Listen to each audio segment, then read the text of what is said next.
Tonight, we're going to talk about fear, namely the increasingly obvious fear that Donald Trump and his team are feeling about 2020. Politico reported today that 4 states are set to cancel their 2020 Republican presidential primaries and caucuses. South Carolina, Nevada, Arizona, and Kansas are all expected to finalize the cancellations in meetings this weekend. The move would cut off some much-needed oxygen to Trump's long-shot primary challengers, former Massachusetts Governor Bill Weld, former Illinois Congressman Joe Walsh, and possibly former South Carolina Governor and Congressman Mark Sanford. And let's be clear, none of these challengers are polling within a mile of Donald Trump, who currently enjoys near complete devotion among the Republican base.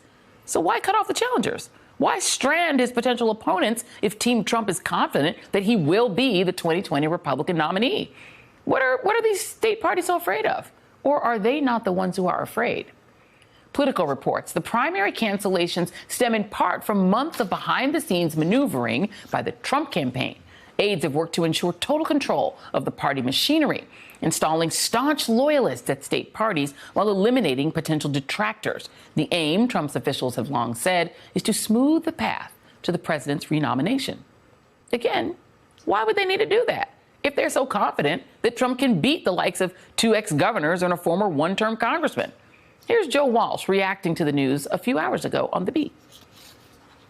I think they're scared to death of this president having any other name on a primary ballot against him because he's imploding day by day. I think they're afraid. Look, that's not a sign of strength. You want to eliminate elections? You want to, take away the will of the people? You don't do that if you're a big, strong guy.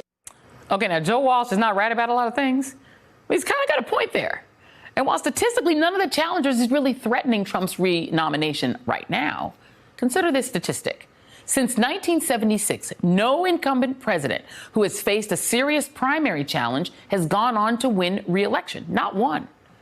Here's how Vanity Fair's Peter Hamby put the threat Trump faces if Trump's fitness for office becomes a viable conversation piece among Republicans and Republican-leaning independents for even just a few weeks next January or during the primaries in February.